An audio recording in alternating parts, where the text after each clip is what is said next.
नमस्कार. आर न्यूजच्या सोमवार दिनांक 10 नोव्हेंबरच्या बातमीपत्रात आपले मनपूर्वक स्वागत. महेंद्र ज्वेलर्स राजारामपुरी प्रस्तुत आजचा सोन्याचा 24 कॅरेट दर आहे 1,22,500, 22 कॅरेट दर आहे 1,12,700, तर 1 किलो चांदीचा दर आहे 1,52,500.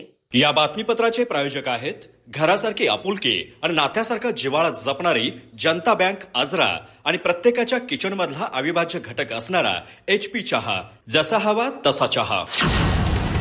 आजच्या बातमीपत्रात प्रथम पाहूयात गल्लीपासून ते दिल्लीपर्यंतच्या ताज्या घडामोडींचा धावता आढावा.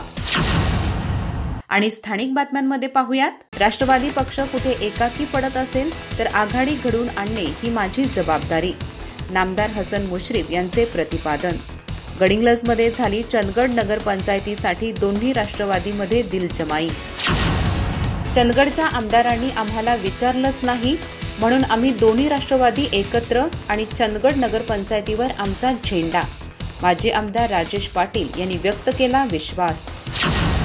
विधानसभा एकमेकांविरोधात लढलो असलो तरी चंदगड नगरपंचायतीसाठी एक दिलाने लढू. जिल्हा परिषद पंचायत समिती निवडणुकीसाठी सुद्धा हीच आघाडी कायम ठेवू. राष्ट्रवादी शरद पवार गटाच्या नेत्या नंदाताई बाभुळकर यांची स्पष्टोक्ती. दौलत कारखाना शेतकरी कामगारांचाच राहणार आमदार शिवाजी पाटील. दौलत कारखान्यासंदर्भात सर्वपक्षीय बैठक मुख्यमंत्री देवेंद्र फडणवीस यांची भेट घेऊन होणार पुढील निर्णय.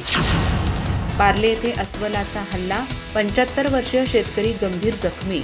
जनावरे चारताना घडली घटना. वनविभागाची तत्पर कारवाई, वेळेत उपचार मिळाल्याने जीव वाचला. रामपूरचे शिक्षक बाबूराव वरपे यांना सत्यशोधक महात्मा फुले राष्ट्रीय आदर्श शिक्षक पुरस्कार. 32 वर्षाच्या शिक्षण व सामाजिक कार्याची दखल.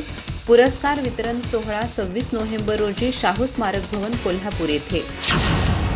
महादेव सांब्रेकर यांची संजय गांधी निराधार योजनेच्या सदस्यपदी निवड.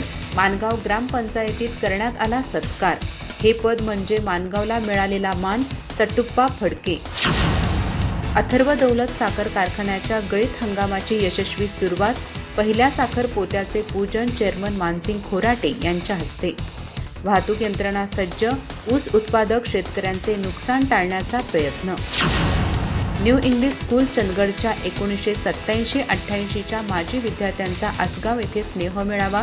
35 वर्षांनंतर मित्रांची झाली भेट. आठवणी, गप्पा आणि गायनाचा जल्लोष. अधिक माहिती आणि ताज्या घडामोडींसाठी आजच आमचे चॅनल सबस्क्राईब करा.